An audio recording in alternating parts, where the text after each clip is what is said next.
wabarakatuh. Hello Miss Student, welcome back Miss Najla in Biology. Now kita lanjut pada materi kita. Kemarin kita membahas masih dalam pada materi jaringan pada hewan dan manusia. Kali ini kita akan bahas tuntas jaringan hewan dan manusia di bagian 3. Oke, langsung saja. Check it out. Kita lanjut pada jaringan cartilago tipe fibrosa. Letaknya itu di perekatan ligamen tertentu pada tulang belakang dan pertautan antar tulang, kemaluan kiri dan kanan. Fungsinya sebagai apa, Miss? Fungsinya memberikan proteksi dan penyokong bagi tulang. Nah, adanya jaringan tulang.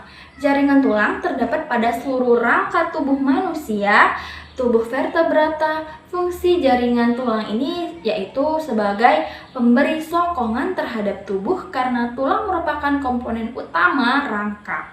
Berdasarkan susunan matriksnya, jaringan tulang itu hanya dibedakan menjadi 2, ya. Ingat, dibedakan menjadi 2. Yang pertama itu jaringan tulang spons, yang kedua itu jaringan tulang keras. Nah, kalian bisa melihat gambarnya pada tampilan slide, Miss. Di mana di situ ada bagian jaringan tulang, lamella canaliculi, dan lacuna yang mengandung osteosit. Nah, sebelahnya kalian bisa melihat tulang kompak atau tulang spons, saluran Heifers, di mana di situ kalian bisa melihat lebih rinci pembagian pembuluh darahnya, kanal pusat, dan lacuna canaliculi. Kita lanjut di jaringan darah. Ciri-cirinya itu tersusun dari sel-sel bebas dan matriks cair atau plasma. Terdiri dari eritrosit, leukosit, trombosit, dan plasma darah. Jaringan darah berfungsi sebagai pembawa sari-sari makanan, hormon, oksigen, sisa-sisa metabolisme, dan mencegah infeksi. Ingat ya, fungsi dari jaringan darah itu apa? Oke, nah kalian bisa melihat tipe-tipe atau macam-macam dari jaringan darah. Monosit itu yang bagaimana, neutrosit itu seperti apa, eosinofil itu seperti apa, trombosit yang biasa kalian kenal itu seperti apa, eritrosit dan makrofag, serta basofil.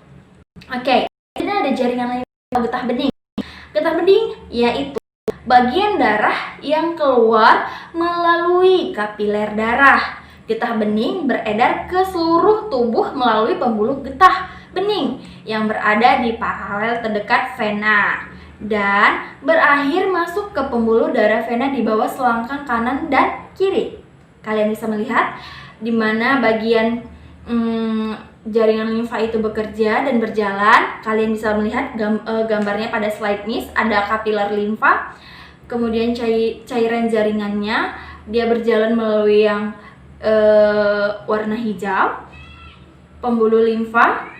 Oke, nah fungsi getah bening itu sendiri apa, Miss? Untuk mengangkut cairan jaringan, protein, asam lemak, garam, mineral, dan zat yang lain dari jaringan di sistem pembuluh darah.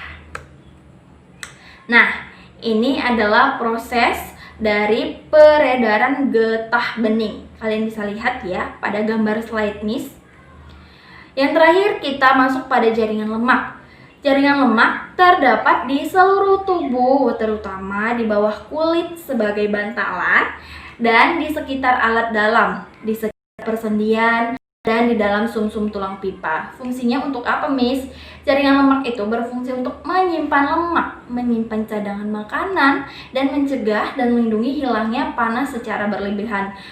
Namun, berlebihan lemak itu juga tidak baik untuk kita. Jadi, atur pola hidup sehat kalian agar lemak kalian tidak menimbun.